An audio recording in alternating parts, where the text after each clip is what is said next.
Hi everybody, welcome to Do You Believe on ParanormalZoneTV. Thanks so much for being here with me tonight. Would you all please subscribe? For anybody that's new watching the show, if you would please subscribe, I'd really appreciate it. And would you please give the show a like? Actually, I turned off the likes and dislikes, but soon as we're done, I'm going to turn them back on. And anyway, so tonight we always, there's all the shows that I've seen are mostly on the legend of the Bell Witch. And we are going to talk about the legend of the Bell Witch, but we're also going to be talking about the Bell Witch caves. And the reason we're going to be talking also about the Bell Witch Cave is because my guest, Willie WINDWALKER Gibson, has investigated those caves. And he's going to tell us what he has found. And he had brought in a team. Now, actually, Willie was the first one to investigate the caves. So, you know what? Let me just introduce Willie. Willie WINDWALKER Gibson is a shaman. He's Cherokee Irish descent. He's a sensitive, a paranormal consultant, a staff a shaman for the paranormal clergy. He is an author and a radio host on inspire.org. And Willie can see and hear spirit. So let's welcome Willie to the show. Hey, Willie, thanks for joining me. Well, I'm glad to be here. When I found out about you being the first one that ever investigated the Bell Witch Caves live, well, of course, I had to bring you on. And of course, I've known Willie for a long time, and you were going to be on the show a couple of years ago, but something happened that you couldn't be on the show. Anyway, so tonight, first, for those of you who don't know the legend of the Bell Witch, the Bell Witch is the Bell Witch is a haunting. It's a poltergeist legend from Southern folklore, and is centered around the 19th century of the Bell Witch of the Bell family of Adams, Tennessee. So, Willie, let's talk about the legend of the Bell Witch and the Bell family. Well, this happened in the early 1800s around, it really started around 1817. John Bell went and supposedly he was having a land problem with the lady next door. Her name was Kate Batts, and it said that she was a witch, and from this argument they had, it was said that she put a kind of like a curse on him, or sent some kind of a spirit over to his home, and from there on, for the next 4 or 5 years, this thing would move things around. It would sing. It would attack his daughter. I believe her name was Betsy, and it just kept getting worse and worse. And he would actually have people come over to the house, like people that was in the church or ministers and things like that, to sit, and listen to this thing talk and taunt them. And they, no matter whatever they tried, it just would not go away. It said that Andrew Jackson even was a witness to these hauntings. So this went on for about 4 or 5 years, and like I said, the family kept getting attacked, and it really took its toll on John Bell. And it said after a certain amount of time that this whatever this creature was, or demon, or whatever, or ghost, said to have poisoned him. So there's been different stories about what happened, different movies made about what happened. But actually, when I was there and I was actually walking the land and things like that, I came up with another version of what happened, because the cabin he built, the house he built, was on Native American land. And I think when he built that structure, that's when it all began, because he built that in a Native American cemetery. And there are thousands of bodies on that land, native bodies on that land. And on top of that cave. So I believe when he did that, that stirred up the spirits of the land and conjured up something that plagued him for several years, and that's where we're at with the early versions of it. Mm-hmm. Now, okay, so what I read about the legend is that he was in his court. Now, did you communicate with any spirits on that land about what actually was going on with the Bell family? Were you able to do that? I actually, what was going on was when he built that property, when he built that cabin or the house that was on the property, he disturbed a lot of Native American burial sites, and that got that energy flowing through that house, and that's what caused the energy in the house. Mm-hmm. Okay, so the legend said that he was in his cornfields and he spotted something that looked like a dog with a rabbit face. Yeah, well, there's no doubt in my mind that there's all sorts of portals on that property, that things come in and out, and whatever this entity was, it was able to change its shape and become anything it wanted to be. A shapeshifter. Yeah. Which is American Indian beliefs. Yeah. Then, okay, so they call this witch Katie Bates. Yeah, Kate Bates. Kate Bates. And now, all these, he was being slapped and prodded and just like tortured. And so, and the same thing was happening to Betsy. Now, in the folklore, this witch did not want Betsy to marry Josh Gardner for some reason, and supposedly she never stated it. But this witch gave her permission to marry. This is Joshua Gardner, but this witch gave her permission to marry a Professor Powell, a Richard Powell. Now, and also that this witch, they heard when the first time this was happening, they were hearing all this thumping and banging on the walls of the house. And then they would go out and search and look to see if there was anything out there, but there was nothing there. And they would come back and it would start all over again. So this witch was just tormenting that family. However, she didn't bother with the wife. She didn't bother with the wife. And so, and then they believed that he was poisoned by this witch. What do you know? That's what the lore says. But I really believe that he was actually, the life was just actually sucked out of him by what it was ever in that house, and after it was satisfied with his death, because he was actually the one that actually built that house, and he was the one that actually disturbed everything. So that's why it wound up killing him. And then what? He couldn't talk. He couldn't breathe at times.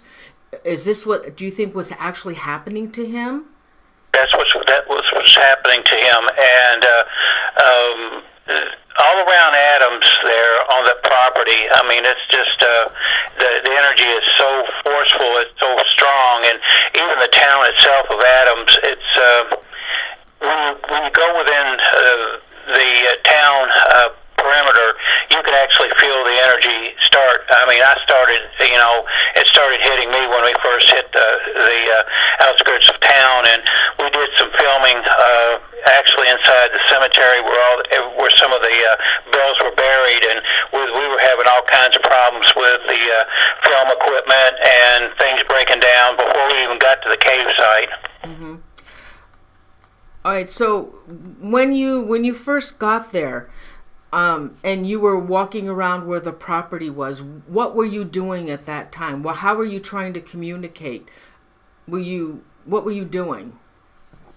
It's the same thing what I do with every case I work. I always walk, if we're dealing with a house or any kind of property, I always walk the property before I even go inside the house or the building, whatever building's on there, just to get the feel of the land and get the feel, if there's anything there, like portals or wells or graves or anything like that I could feel. I always do that, and I did the same thing there when I first hit the property. I mean, the Kirbys own the property now, and they're pretty defensive of everything on that property. I mean, I guess it brings them a lot of money, and they're particular who they have come in there to walk around and what their feelings about it is, and but when I went on the property, I could actually feel the energy coming up off the property. There was a lot of things going on.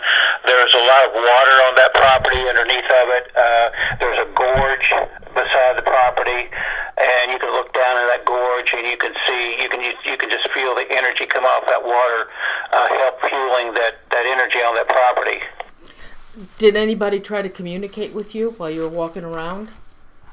Oh yeah, I had plenty of Native Americans show up. I've seen a couple of people that were in old style 1800s dress on the property.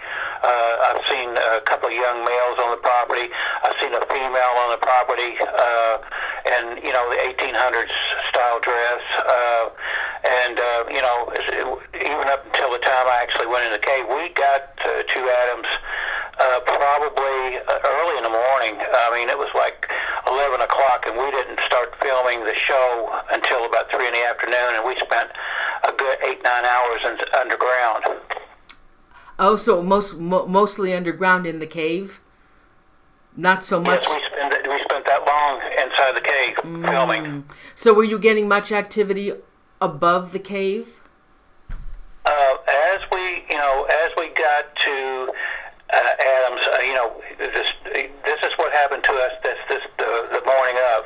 I went with a team of investigators from Louisville. They were contacted by CMT, and they wanted to do a show in Adams, Tennessee on the Bell Witch, and they wanted them to bring their own psychic to give readings there on the show. So they knew me pretty well, so they called and asked if I wanted to go with them to Adams, Tennessee. They didn't say why they were going to go there. They didn't tell me what they were going to do as far as TV work or the Bell Witch or anything like that. As a matter of fact, I never heard of the Bell Witch until that day. So my wife and I, got in the van and took off. We were riding around about 3 hours in, and then they turned and they told me where we were going. And they said, "Do you know anything about the legend?" I said, "No, I've never heard about it." She said, "That's pretty good because we don't want to influence you in any way." So they told me a little bit about the history, but they didn't tell me about what was what we were going to experience when we got there. So when we got there, Willie, can you tell the viewers what TV program and what year it was? I'm sorry to interrupt you. I just wanted the viewers to know. Okay, this was Most Shocking Ghosts. It was filmed in 2004 for country music television. So I was there now a good 11 years before Ghost Adventures were there. Yeah. I went in there, like I said, I had no idea what to expect. So we pulled up we got into the town, and we hooked up with CMT crew at the family cemetery in town, and we did a little filming there, and they did a little bit of background. As we were doing the filming, something was messing with the camera, it was messing with the sound. The hour we were there filming in the cemetery, we got very little footage.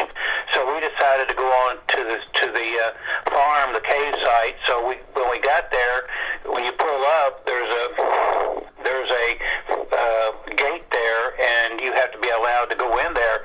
And the owner of the property met us there, and right away I could tell there was some, the energy of the owner was very very, very negative toward us.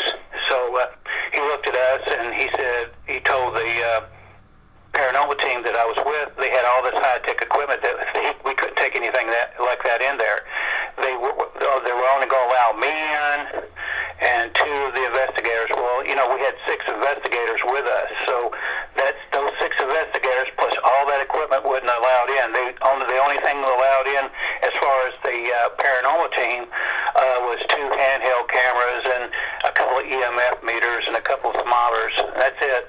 That's all they would allow in the cave. So, so we went on in and with the film crew, and we got out, and the producer, director, started talking to the owner of the property, and we were, he was telling them the do's and the don'ts, and the director promptly told him that he was getting paid for CMT being there, and they had to have a lot more freedom than that, than to be, only allowed to here and there. So after a little bit of discussion, we was allowed to go on up to the cave.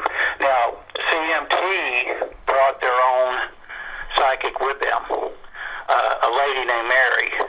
And as we were approaching the cave, I introduced myself, and she said, "I know who you are. I know your background and all that." I said, and we talked a little bit, and we walked up to the cave, and as we were walking toward the cave, I could feel the energy starting to get a little bit hotter around me. So I went on ahead and I stopped, and I told the film crew that I was going to do a ceremony for protection.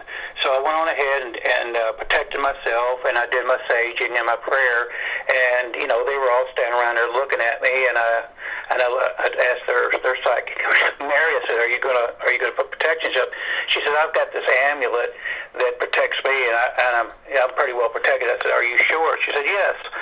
So we took a few more steps towards the cave, and all of a sudden she started getting sick. Her stomach. She said, I can't go in there." I said, "Why?" She said, "It's too, the energy's too powerful." So I said, "Okay." So I went on ahead and I saged her and did prayer on her, and the production team said, "Would you do us too? Because if you're protected, we want to be protected too." So I went on ahead and did a blessing on the production team and the director and the producer and the sound people, and I saged them and did the prayer. And so we went on ahead and started into the cave, and Mary still kept getting sick to her stomach. She said, "I can't go in there." And the director said, "Look, Mary, we brought you here to go in there and give your opinion of the cave. I mean, we could give a reading of the cave." She said, "I don't think I can do it." So he looked at me, he said, "Willie," he said, "you take point and you go on in and we'll go in behind you." So when I took point and started walking in the cave, things changed. It's almost like we were welcomed in. So that was the Native American spirits around there holding them up until I was put in charge of the going in with the cave. Oh my gosh. Now, is there American Indians buried in that cave? Yes, there's Indians buried on the property. There's Indians buried in the walls of the cave, on top of the cave. So the cave to me is actually a tomb. You're actually going into a tomb because that's the energy I got. So as we walked into when you walk into the cave area, you walk into a great big room, first of all, and it's pretty good size. I mean, you can put a pretty good size house in there. That's how big the first I guess you would call cavern was or anything. So we were walking around there, and the director said, "Willie, start telling me what you feel." Well, right away I said, "I've got several Native Americans watching us, on the ledges. There were ledges coming out on the sides, and you could see them there standing there like sentinels." And he said, "Well, explain to me what you see." I said, "Well, they're there. They're watching us. I said, "Just as long as you pay them respect, we're going to be in good shape." But I could also hear way back, further in the cave, I could hear laughing. And I knew right away something was going to be up as we started through this cave. Now, this cave is very, very dangerous. It's very narrow to walk through. You're actually walking through a creek bed. We go in there, and the rocks are very, very loose. They're very, very slick. And if you'd fall in one of those narrow passages, you'd be in a world of hurt people getting you out of there because, I mean, it couldn't be no more than 4 feet, 5 feet across, and maybe 5 feet tall. I mean, you actually got to bend over in some areas and turn sideways to go through this cave. So as we went further on in, up on like a big rock ledge, they said, well, we know that there is a burial site there that's been abused. You want to go up there, climb up there, and see what you can find out. So they helped me up, climb up on this ledge, and on this ledge, you can see that there was something buried there. And what I read off the grave site, that there was a child buried there, and the grave was desecrated. And it was just an empty hole, but you could feel the sadness and the sorrow there around that area. And I looked around, and the Native Americans were watching me. I was telling them, I said, they're here, and the director says, well, we're going to have to take your word for it because we can't see them. And of course, the paranormal team that was with me, they were picking up energy readings, they were picking up EMF readings, and taking their readings, and they had the recorders on, and they had their hand cameras with them, and they were taking their evidence as we were walking through there. And they were picking up energy readings, and they said, yeah, there's energy around here. There's high EMF readings going off. So, they were kind of backing me up on their equipment. So so I climbed down off the ledge, and we kept walking on through, and I could hear this laughter getting louder and louder and louder. And I just stopped, and I told the director, I said, look, this is what I'm hearing. And I told him, there's a person laughing up there. He said, well, is it male or female? I said, it's kind of like a screeching type of laughter. And I said, you need to be very, very careful, and everybody just needs to do what I tell them to do. And he would ask his psychic, said, Mary, what are you picking up? Oh, I'm picking up the same thing he is. Well, that's all well and good. I mean, she's saying, that she's feeling the same thing where every step she's taken, she's bending over trying to vomit, and I was getting very kind of concerned with her, and I even actually at one point asked her, do you want to turn back? Do you want to go, if you're getting that sick, do you want to leave? She said, no. I said, that's good, because you don't want to show any kind of weakness towards this thing, because it could follow you, things could follow you home if they think they can deal, you can't deal with them. Willie, what is that? So what do you think that was? What is it? Noreen, the energy in the cave was so bad, so strong that I was drenched. The cave was cool, but you'd swear that I'd been in a sauna. My clothes were drenched. You could have swore I fell into a creek or something. That's how strong the energy was going against me. And I was looking around to everybody else, and they seemed to be okay. They weren't sweating or anything like that. They looked cool. And they were filming all this like, man, something's going on with you. We can actually see you're going through something. I said, yeah, I'm going through a lot. You wouldn't believe how much energy that was going against me, trying to keep me from going through the cave. So were you now? I know that you can see and hear spirits. So were you able to see any actual American Indians in the cave? Oh yeah. Oh yeah. I saw. I guess I saw at least when we first went in the first cavern. I know at least I counted 22 to 25 spirits watching us. And when I told the director what's going on. I said, they're here. They're watching us. So we're on their land. This is a cemetery in here. This is a tomb in here.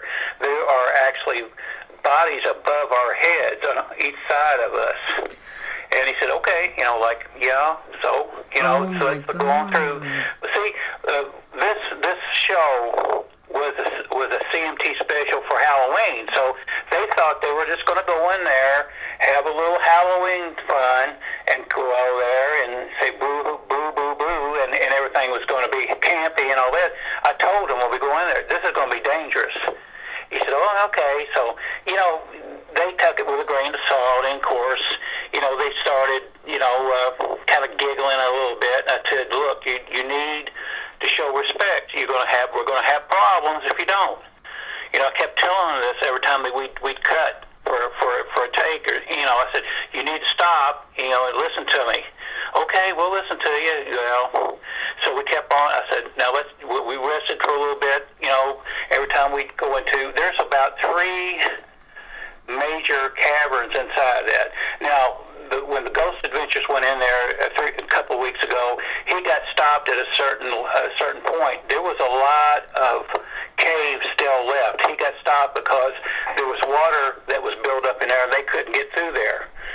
That could happen any time there's a lot of rain or runoff from whatever, snow or whatever. That cave could fill up, and you can't get in there.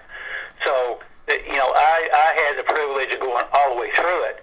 So this was like in September of 2004. So we had a lucky day when we went in there. So we kept walking through these narrow passages, and they kept getting narrower and narrower. And like I said, I was more concerned about falling and getting hurt than I was getting attacked by any spirit myself, because, it got to where it got, I'm a pretty good big fella, and it got to a point where it was kind of hard to fit through certain places, but I got through there. We just kept going on through, and I kept giving readings, and the screeching sound kept going on and on and on, like it was trying to keep me from going any further in the cave, but I kept pushing forward because I felt that I was protected by my Native American ancestors, because they knew I was Indian, and they weren't actually going to let that crew in there unless they put me in, as lead to bring them in that cave. They just wasn't going to do it. So when you hear... I don't know if that ever happened to anybody else that took a tour or not, but with that camera equipment things, they stopped us at the beginning of the cave until I was put in charge. Oh my gosh. Now when you heard that screeching and everything, again, I'm just going to ask you one more time. Did you try and communicate with that screeching person or that screeching entity? As we walked further through the cave, and I kept giving my readings, and I told them, I said, there's something screeching down there, and there's something laughing down there at me. And they said, Willie, we're going by what you say. We want proof. We want you to tell this thing, this entity, this ghost, to appear before us so we can get them on camera. He said, go in there and provoke. I said, I'm not going to, you don't know what you're asking me to do. This is going to be dangerous. He said, we want to see proof on tape. So as we walked through and we got to the major cave and the screech, I knew the thing was there. I could see the outline of it. It was kind of like a shimmering type of energy, but that was what was coming from. Said, Spirit of the Cave, we would like proof that you're here. They want you to show them that you're here. Now, the cave itself is lined with light bulbs all the way through. Just one continuous string of light bulbs. So when I said that, those lights went off.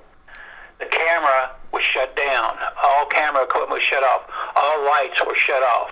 The only thing we had light was a little handheld camera that they were shooting night vision with. And we were standing there, pitch black. You could not see your hand in front of you. And I told everybody just to stand still, don't move, because, we were in a cave and you can't see, you could move and break your leg in just a second.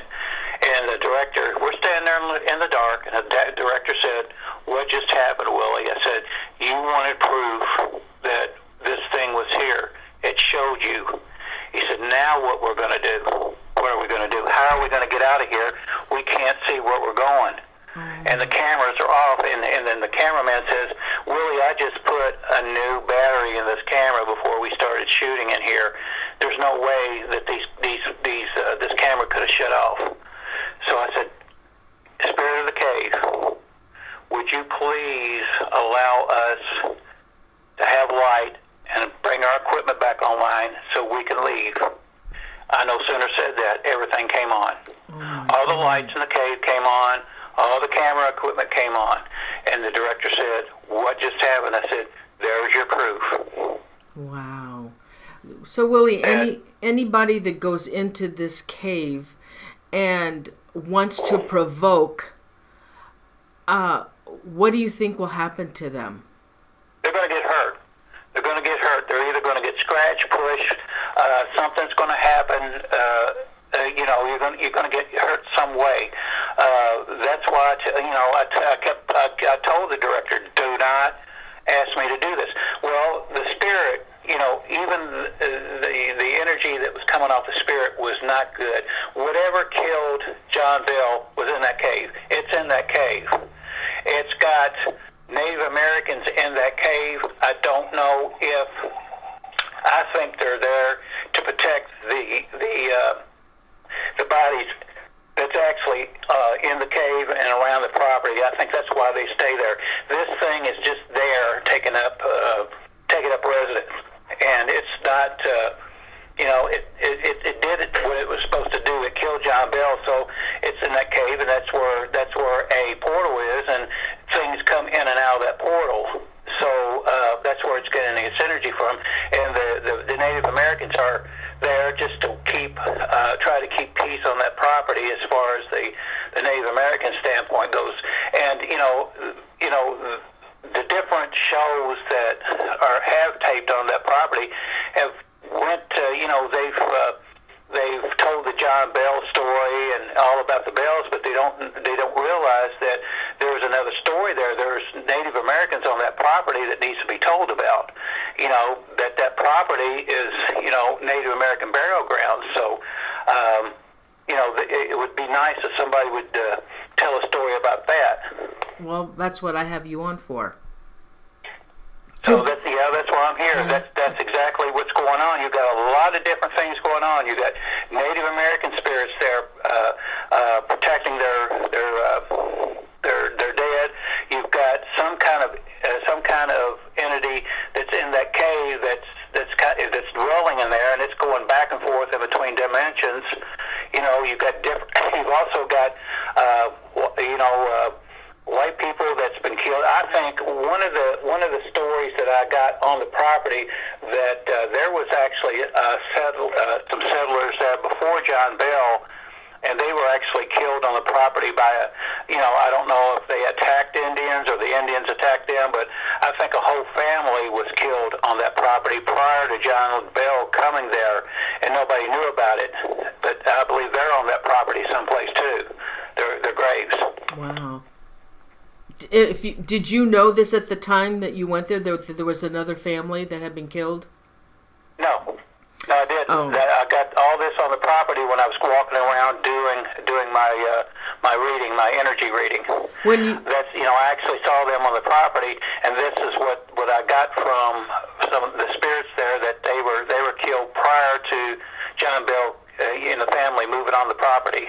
So when you're going around on this property and you're picking other spirits up, do you ever ask them for their name? Sometimes I do, and sometimes when I ask them, they don't give it, but they do tell their story. A lot of, this is depending on the spirit. I've actually tried to release those people there, and they didn't want to leave. So spirits have free will to move across, to go on and cross over, and if they choose not to, they won't. Why didn't they want to leave? I don't know. I guess it was just that they just felt like it was their home, and they just didn't want to leave. So but do they know about the American Indians in the cave? I guess there's no clash at all between them? I don't know if he knew about it within the cave, but that cave, like I said, was a burial cave. And it was somebody went in there and desecrated whatever was buried in there, because the grave itself is actually empty. Yeah, I showed a picture of that. I showed a picture of that. You know, to look at it, you swear it was on flat ground, but actually it's not. You have to actually climb up to it on a big ledge and look down into it. It's not. It's kind of like it's chiseled into the stone. Well, Willie, how come there's only one? That's one burial there? Why only one? Why only one there? As I walked around, I didn't see any more actual graves that you could see by eye, but I think there's more than just one buried there. I'm pretty sure of it. That cave was so old that I'm sure. I know that there's. I could feel that there was a lot of more burials there in the wall area. That for sure they're above the cave. Above our heads were different bodies too. So there was more than just one body in there. Was there any indication that? I mean, how could you tell that there were Indians buried in the walls? I could see it. I could see the outline of the grave that was there. I could see stuff like that, and I could see the bodies in there. And the other spirits that I saw, they were actually walking around outside of the cave. Outside of the cave, inside the cave, they're walking around all over that property. I'm pretty sure that. There's a modern home there now that the owners live in, and I'm pretty sure, you know, if they're really questioned really closely, that they would tell you that they have problems inside that house. They have to, because there's just too much activity going on. Oh yeah, I was going to ask you about that. They don't mention about any problems in the house? They hadn't mentioned anything to us, and prior to, I've seen other interviews with them, and they've never said anything that nothing's going on to the house. But see, they've actually got the main house there, and they've actually got like a little bitty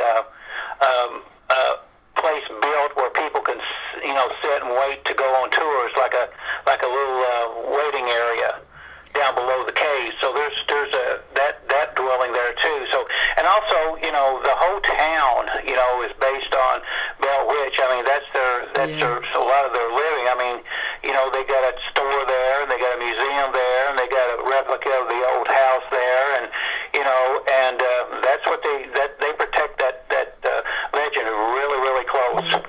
Do you know when that legend started up? Well, back after John Bell, after he was killed, I think that's where it started, back in the early 1800s. Okay, so that's when it actually started. And it's just, you know, they actually, like I said, Adams, Tennessee. I mean, it's just that town there is just all Bell Witch. I mean, and if you're sensitive, you know, I'm pretty sure I'm not the only sensitive that's ever, you know, went into that town and it just felt that heaviness and that all kinds of weird energy going on just even before you get to the Bell property. Willie, so this area where the Bell Witch Farm was, wouldn't that whole area be American Indian land? Oh yeah. This wasn't just the Bell property. All up through there was Native American lands. I mean, I could feel it just as we were going inside the town. You know, the town as you go through it says Adams, Tennessee. As soon as you cross over there, I could feel. I actually told the team as we passed that sign, I said, I'm already starting to pick up stuff. You know, and it's real strong. So I'm just going to have to put up protections for me and my wife and everybody before we even get in there. Mm-hmm.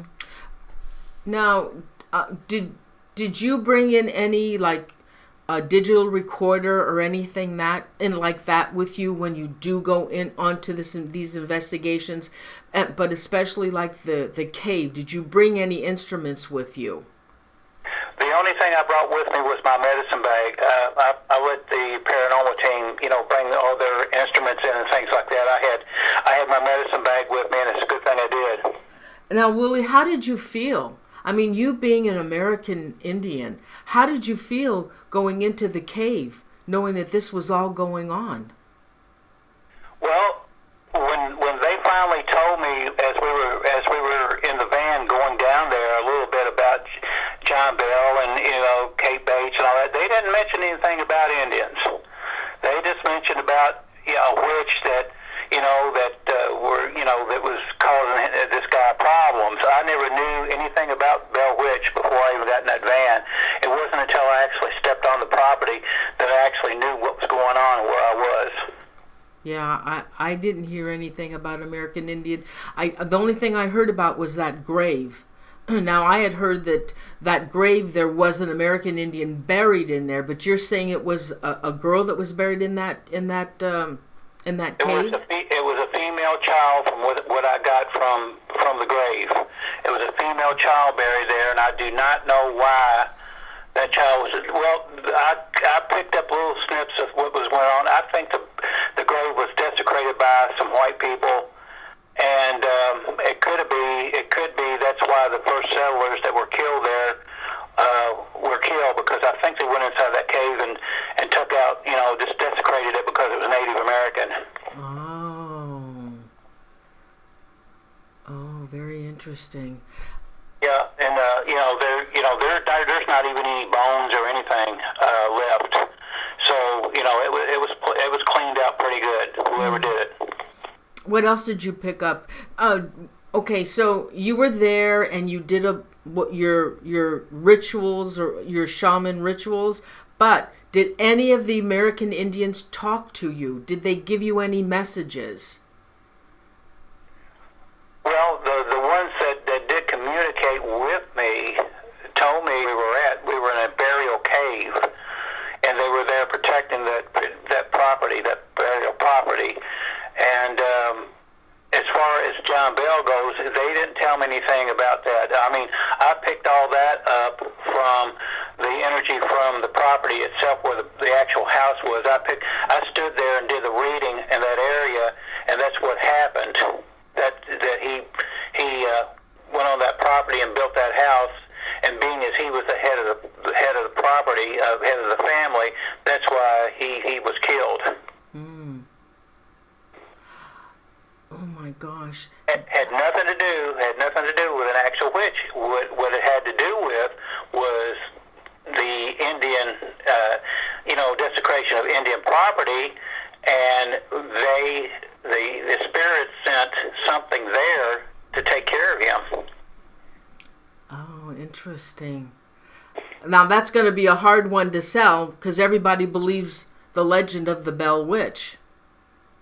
Well, there's been, a lot of stories told, but it's up to the person, who they want to believe. But that's what's going on. I mean, he was actually killed by this thing that was sent in there to take care of him, because he was the head of the property, and he built that house. I mean, they took his soul, and they killed him. I don't think there was any kind of poison involved. The life was just sucked out of him.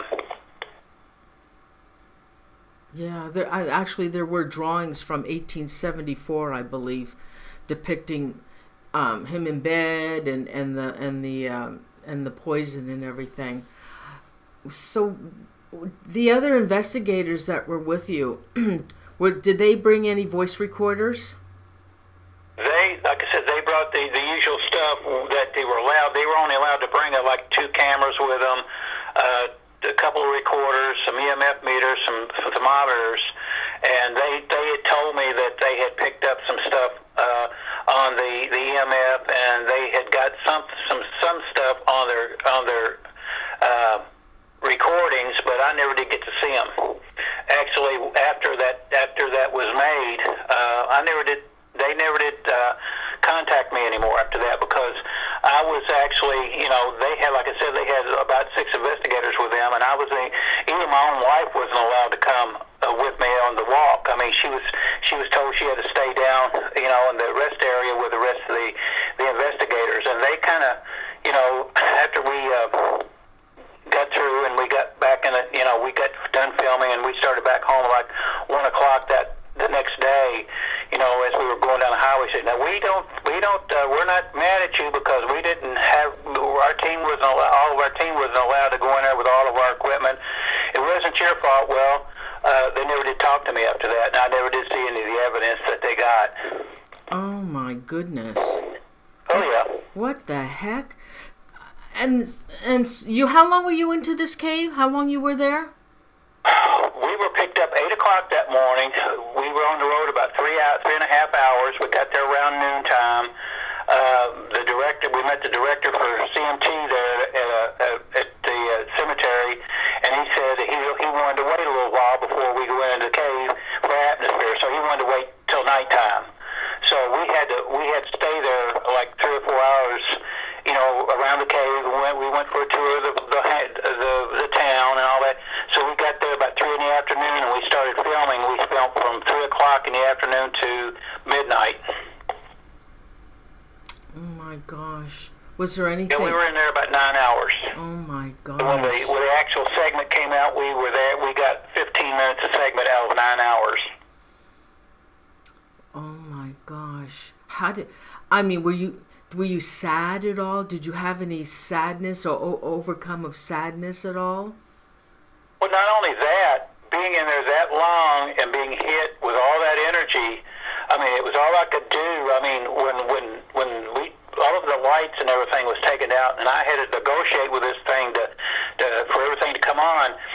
After that happened, I told the camera people, I told the director to get out and leave me there.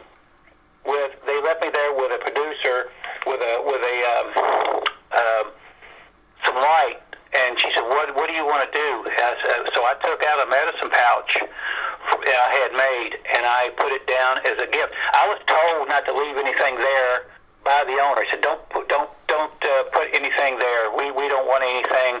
We don't want anything disturbed in the cave." Which he meant, don't try to cross anybody over. We want this place active. Oh, yeah. But I went on ahead and I had fixed a medicine bag with sage and feathers and salt and tobacco, and I left it there in the cave. And I said, "Spirits of the cave, thank you for allowing us to come and share your space with us. Now please allow us to leave in peace and do not harm anybody." So we started backing out of the cave, just me and the producer. We were the last two out. I made sure everybody, when you walk in that cave, you're actually inside of a mountain, and there's a little bitty path to get into this cave, and it's treacherous at nighttime because there's not a whole lot of light. So I made sure the film crew got out. And then I went on ahead and did my offering to the spirits, and we backed out of that cave, and we walked down that side of that cave mountain very, very cautiously, and we made it out of there safe. Mm. And as you were leaving, did the American Indians say anything to you as you were walking out? No, they looked like they were stern, and they understood what I was doing and what I did with these people, and they didn't hold anything against me.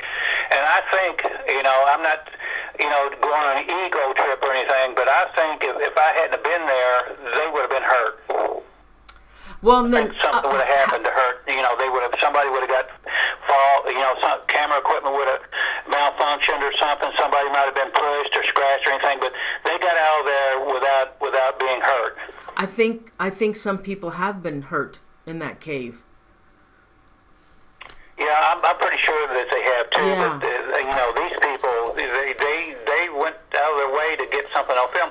Well, they got something on film. We caught everything that was caught on film. We got the lights going out, the lights coming. When they come back on, luckily they had a camcorder, a small handheld camcorder that didn't go off, and we were able to catch some stuff and night vision, so we were actually seeing us. You could see us standing in the dark. You can see the film, the lights, and everything coming back on.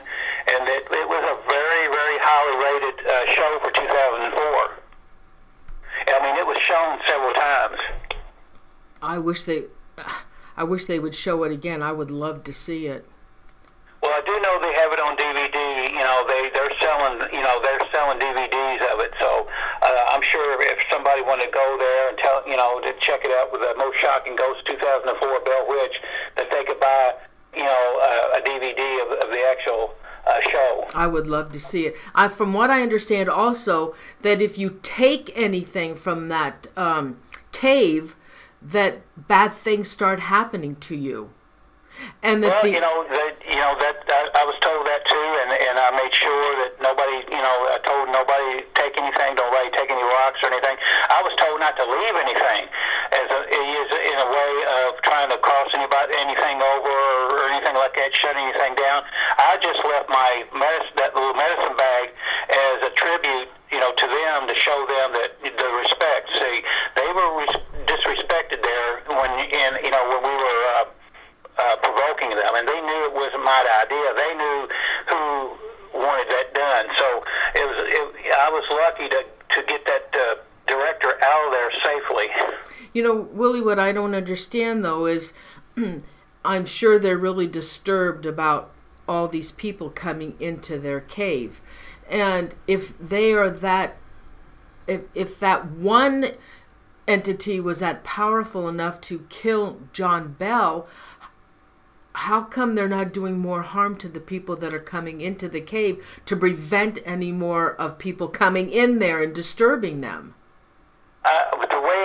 The only thing I could think of, Noreen, is that the Native Americans has got a really strong hold on that property too, and it's got its own little piece of cave there, and it's got a place where it can go in and out of different dimensions too. So I think the Native Americans is holding the piece there on that property. Now, what would happen if somebody did really get hurt, and then they decided to seal it up so nobody could ever go in there again? What would happen to the American Indians? Oh, they would stay there still on vigil. I mean, they could come and go even if it's sealed up. I mean, where humans couldn't get in there anymore, they could still come in and out of that area. So they probably would be happy about that. Oh yeah, but they would like it. The only thing I can see is that if nobody ever gets seriously hurt, and the owners are making tons of money off of these tours, then they're going to continue. They're not going to stop. No, they're not. And it's amazing that there hasn't been any deaths there. People there going into tours and things like that are seriously hurt, because that place is very, very, it's dangerous. I'm telling you, it's just like it's walking into a closet and walking through. That's how narrow it is, trying to get through, and you have to bend over and climb over and turn sideways and things like that. If you would break your leg in there, they would have a heck of a time getting you out. So I'm surprised with this cave being so dangerous that they're allowed to do this. They must have different laws, because in California that would never happen. So I guess they have different laws in Tennessee. Yeah, and like I said, the actual floor of the cave is kind of like it's a creek. Sometimes there's water running down in there, and sometimes there's not. That's why Zach had to stop his filming so far into the cave. The water was too high for him to get in there. But I was actually lucky enough to go through the whole entire cave all the way through it to the end. I think that's why they only have the tours certain times of the year, because of the water. They're right by the they're right by the Red River. Yeah, Red River Gorge is, you can stand, like I said, the little narrow path that goes up into the cave. You can look over to the left-hand side, and there's the gorge down there. I mean, the path ain't but, I would say 5 foot across, and, it's very, very, I mean, if you tumble, you go in that gorge, you're gone. Oh my God, really? Yeah, it's that narrow. Damn. Wow. Willie, is there anything else you can tell us about the caves and the American Indian? Okay, well, like I said, as I went in there, I mean, when I first went in there, before I even went in, they like I said, they held everybody up until I was put to the forefront, because they knew that I was a shaman, and I was doing my prayers and things like that, and the saging and showing honor to the property. And all I can tell people is, when they do go there, show respect to the property, show respect to the cave.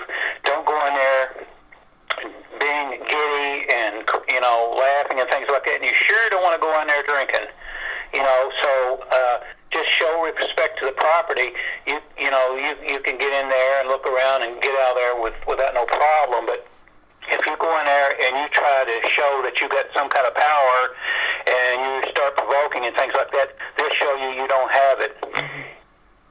Willie, before we go, I want you to tell the viewers how you got how this all came about, you being able to see and hear spirits. As a kid, I was 10 years old, and I started hearing voices, and I thought it was just my imagination. But, I was a kind of a kid that was kind of heavy-set and had a gimpy leg, and I was Native American, too, on top of that. And I didn't have, a lot of friends, and all I had was my invisible friends that would talk to me. I would sit under a tree and talk to them at playtime where everybody was running and I couldn't run or anything. I would sit outside and talk to them. And then it just kept getting stronger and stronger until one night, one afternoon, I was playing in my backyard, and it was, it was in the summer of '65. I was playing in my backyard by myself, and I looked up and I seen a star in the sky. And I watched the star get bigger and bigger and bigger until it was a round metallic object, and it had lights under it. And as I watched it, there was a flash of light. And the next thing I knew, it was dark. I mean, it was like 9:30 and at night. It was getting dark time. And I went into the house, and I told my father, asked me, "Where you been at? You've been gone for a long time. We've been looking for you everywhere." And I didn't know what to tell him. I just told him I lost track of time, and I went for a walk, and I was playing. So I went to my room, and I didn't tell my dad nothing about it. So after that, I started seeing colors. Spirits would come and visit me. I could see and hear them. I got stronger from that experience, and that's how it all got started at the age of 10. Oh, gosh. And is that the time your dad told you were of Cherokee descent? Yeah, that was around that time, and after I told him that story and what I could do, he started, taking me to funeral homes and showing me not to fear death, and the body is just a vessel, and he started working with me a little bit after that. What does the American Indian believe about life after death? They believe that there's reincarnation. We come back as different things. So like we come back as animals, people. We believe in rebirth. Oh, you do? Yes. And there's a lot of, I'm a shaman, I'm also a Christian, so, people always say, well, how can you be a Christian and a minister too? I said, it's all the same thing. It's how you believe, and, you got Native Americans that believe in reincarnation that are Christians. I mean, it's just the way the Native Americans, some of the Native Americans believe. Awesome. Willie, I'm going to show them, let's see. I have a picture of you, and I love that picture with the wolves. You also, animal totem and past life readings. What's that? Well, I do animal totem readings. They're actual cards with animals, pictures on them, but that's just the focal point. Everybody's got Native American totems, with Native American animal spirits that are all around you. They protect you, and they give you messages too. And past life readings, I can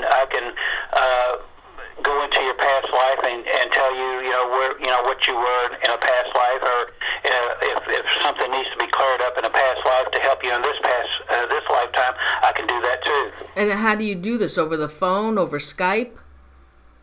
What they do is they contact me and ask me for a past life reading. I have to get their permission to do it, and then I'll sit and I'll do a ceremony and go into a meditation and see what their past life was, and then I'll let them know what it is. Awesome. Willie, you've also written 2 books, and I'm showing them the books. Yeah, the Shaman Windwalker and Soul Warriors is on Amazon.com. They can go there. They're really good stories. They're true stories of what I've been through and how I got started. And there's everything in it, from aliens to ghosts to demons to angels, and it's all true. Oh, wow. How awesome.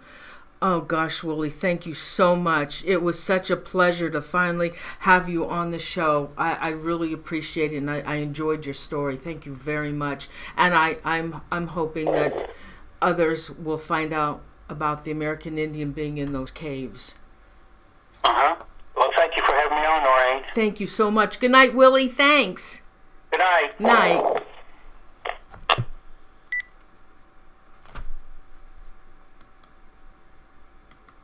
Hi everybody, thanks for joining me. And I see Whip. Whip came back. Yay, Whip. We've been looking for you. I want to do shout outs, but oh my gosh, my computer is way over here. Gosh, let me see if I can get to it. Oh my gosh. All right, I don't know. This is really tough because I got my laptop in a really odd position. So I'm going to see what I can do. I'm really having a hard time with my laptop over here, but I will see what I can do here. So I see Paraghoster, Paradigm Shift Paranormal, Unique Annie, A.T. Jenna, Butter Kisses, Butterfly Kisses, McDeb, Cat Paranormal, Emily Foster, Ginger, Lindsay, oh my God, you're going too fast. Lindsay Ann, I Whip, yay, yoo-hoo, Aaron, thanks Aaron, Derek Wade, Chief Beef, Loco, Jackie Gallio, Long Walk Films, Dave, my buddy, Dave Spinks, my buddy, Country Roads Paranormal, my bud, David Roges, Julie Alman, Derek Wade, Michael Banks, Yvonne Bessett. Oh gosh, guys, slow it down. Krista V. Thank you, Krista V. Thank you.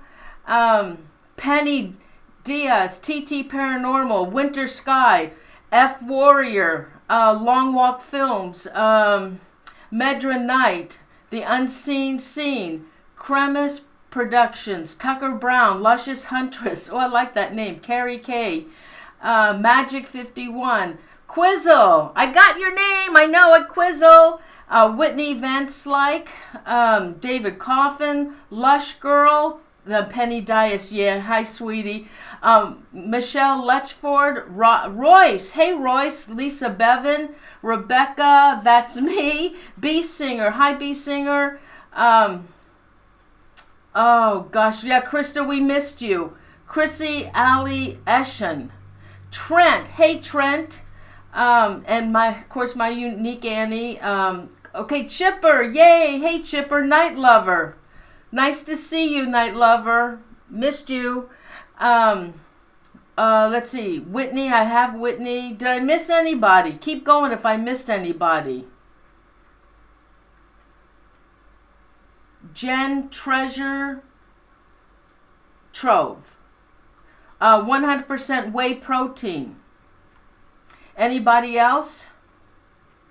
Starry Night. Did you guys like the show? Willie's awesome. I knew Willie would be able to tell us what really goes on over in those on that property and in those caves, and I figured it had to do with American Indians. Did I miss anybody? Carrie. Oh, Carrie, honey, I'm sorry. Shelley Phillips. Who else did I miss? DJ Light Beats. Thanks, Royce. Whip, you better come back. TT Paranormal. Did I miss anybody? Oh, Deborah Stinson. Did I miss anybody else?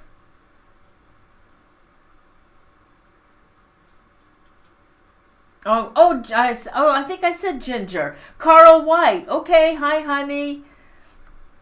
I got Paraghoster, Michael Banks. Okay. Oh, Alexandra Violet, Cat Monroe Superhero. Woo! A lot of people. Don't forget, guys. I turned off the likes. Well, Oh well, I'll just leave them off. And Night Lover, Stephanie, we're waiting for Dave to come back next week, and then we're gonna do the ITC session on the Demon Doll. Yeah, it's on that Demon Doll. Should be really good. That's next week.